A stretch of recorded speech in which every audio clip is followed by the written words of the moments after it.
jornal, assim, na sua opinião, ele é feito só para informar, ele também manipula as pessoas? Que ele tem o poder de saber. Sim, eu sei o que você está dizendo. Eu sei o que você está dizendo. Não, a intenção é sempre de informar. O que acontece com a gente dentro do jornal é o que acontece com qualquer pessoa. Não existe essa história da isenção. Quando você está diante de um fato, de uma ideia, de um problema, você pensa. Você tem a sua opinião, você tem a sua forma de entender aquilo. Então o repórter, quando ele escreve, quando ele decide como ele vai começar a escrever uma matéria, ele já está se colocando ali. Então essa coisa de imparcialidade, essa coisa não existe. Mas essa participação não quer dizer que ela deva ser desonesta, manipuladora por um interesse ou por outro. Não deve ser. Mas por que você escolheu essa área de jornalismo? Eu escolhi isso cedo. Eu comecei a trabalhar nisso com 15 anos. Eu morava em Curitiba, eu sou curitibano. Morava em Curitiba e fui trabalhar. Assim, eu tinha um grande interesse em esporte, eu gostava muito e tal. E foi me enfiando lá e consegui trabalhar numa rádio chamada Rádio Independência de Curitiba, que era...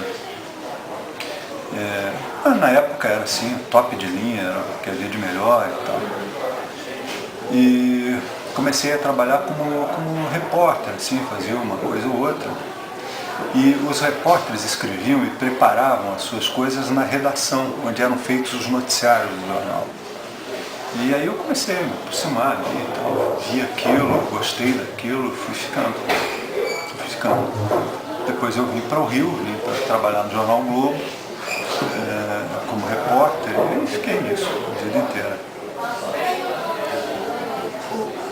Como que é mais ou menos a rotina daqui da redação? Rotina da redação. Então, é isso, a gente trabalha igual o Moro. Né? Não, é um trabalho porque não tem hora para terminar. Quase todas as tarefas, né? Pelo menos a maior parte das tarefas profissionais, elas têm uma hora que termina.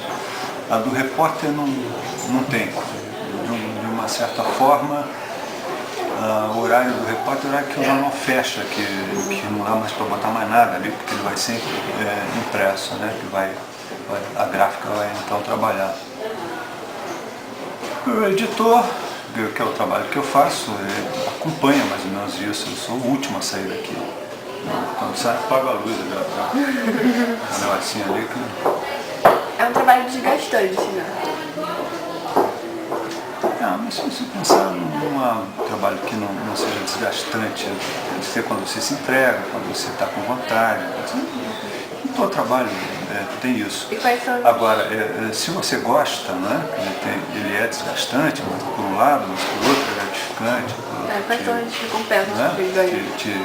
Oi? As recompensas que você mais recebe? Não, isso de você no dia seguinte é um trabalho que você pega, ele tá ali, você pega no dia seguinte o jornal e vê o resultado que você fez, né? E essa turma é muito crítica, muito autocrítica, eles leem, eu podia ter feito isso, eu podia ter feito aquilo e tal, mas de um certo modo é bom ver o jornal no dia seguinte, isso te gratifica. Em relação à sociedade, o trabalho da gente na sociedade, você muda muitas coisas, você consegue evitar muita tramóia do poder público, erro do poder público, quando você denuncia, quando você acompanha, quando você... Então realmente pode modificar a sociedade? Pode muito, pode muito. Pode, quer dizer, na verdade o trabalho de qualquer pessoa muda a sociedade. Qualquer pessoa. O nosso, por uma questão, né, o que é que nós fazemos? Nós fazemos uma coisa que leva a informação diretamente para as pessoas, sobre a vida delas, o que é isso, né? Quando se fala de saúde, você fala de transporte, você fala de educação, você está falando, quando você fala de emprego, você está falando da vida das pessoas, do que é importante para elas. E aí se elas leem, você está mudando alguma coisa, porque você está mostrando aspectos novos dessas situações todas que elas enfrentam, você está despertando o senso crítico, né?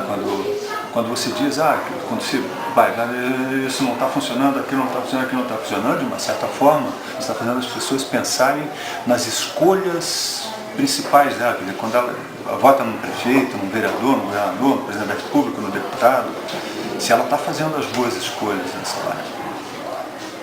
Porque são esses aí que são os responsáveis, né, mais diretos assim, pelo serviço público, por como funciona o país, pelas leis, pelas regras, pela fiscalização. E você trabalhou como repórter. Teve alguma reportagem que mais te marcou assim? Pois é, talvez essa história que eu vou contar para vocês, talvez o pai de vocês não tivesse nascido. Eu fiz essa... Imagino que o pai de vocês é você, que é da faixa de 30. Meu pai é 53. 53. Não, então... Meu pai é mais novo, tem 40. 40. Teu pai, 40. Teu pai, então... estava nascendo meu pai. Eu era repórter, novinho e tal. E eu trabalhava num jornal e já tinha terminado o trabalho, estava saindo do jornal e me chamaram porque tinha havido um acidente no Rio de Janeiro, uma coisa muito grande e tal. Mandaram então chegar na hora, assim, foi uma coisa de segundos, eles souberam na mesma hora aquele elevado aquele elevado que sai do túnel, como é o nome daquele lado? O elevado é o nome da rua de baixo, mas eu acho que esse nome agora. O elevado caiu, ela estava em obra, um elevado gigantesco, como se caísse não tem nem comparação. O elevado caiu e tinha uma rua embaixo, tinha ônibus passando, carros, as pessoas e tal. Caiu em cima das pessoas, eram dezenas de pessoas. E quando eu cheguei lá,